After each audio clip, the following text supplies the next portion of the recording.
Les amis, aujourd'hui je veux vous parler de ma plus grande fan.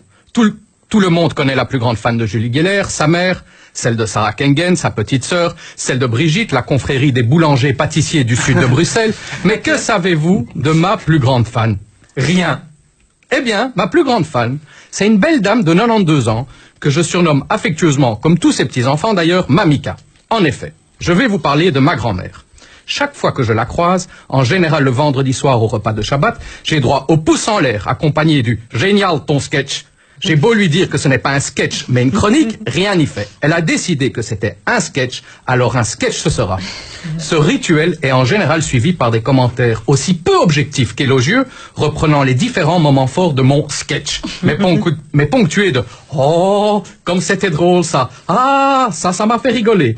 Et pour peu qu'il y ait un invité au repas, je ne vous raconte pas ma honte. Quand la pauvre victime est quasi obligée par ma grand-mère d'écouter mes élucubrations, de s'abonner à ma chaîne YouTube et de devenir mon ami sur Facebook. D'ailleurs, merci Mamika, grâce à toi, la moyenne d'âge de mes amis Facebook dépasse allègrement les 80 ans. Comme toutes les juives ashkénazes de sa génération, la vie n'a pas toujours été rire et joie pour Mamika, bien au contraire.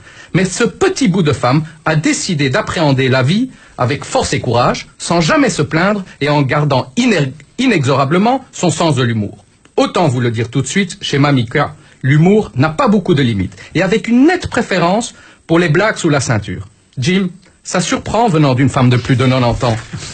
Mais à côté de ça, ma Mamika, c'est aussi un sacré caractère. Combien de fois ne l'ai-je pas entendu en plein milieu d'un repas de famille dire à ma femme en parlant de moi « Je ne comprends pas ce que tu lui trouves à celui-là » jusqu'au jour où, excédé, je l'ai regardé droit dans les yeux, lui ai fait un grand clin d'œil espiègle et lui ai répondu « Ne cherche pas à comprendre, Mamika, c'est purement sexuel ».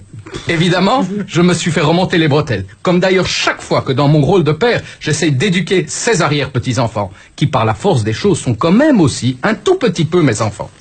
Vous l'avez compris, Mamika et moi, on a cette manière peu orthodoxe de se montrer qu'on s'aime. Un jour, quelqu'un a dit « Qui aime bien châtie bien ». Eh bien, chez nous, c'est l'amour sans borne et sans limite. Et fatalement, quand je lui montre un peu trop que je l'aime, du haut de ses 92 ans et de son 1m60, elle me colle une belle claque sur les fesses, suivi d'un « Moi je peux !» Mais voilà, vendredi passé, à l'heure où habituellement je fignole ma chronique, ma plus grande fan a tiré sa révérence et s'en est allée rejoindre les étoiles. Ah, comme à son habitude, cette grande dame est partie sans prévenir, en toute discrétion. Comme on te l'a promis, Mamika, on a suivi tes instructions, qui étaient sans aucun doute un dernier pied donné à la vie, qui ne t'a pas toujours épargné. On l'a fait péter, ce champagne, et on s'est tous efforcés de garder le sourire. Alors, Mamika, ce dernier clin d'œil est pour toi.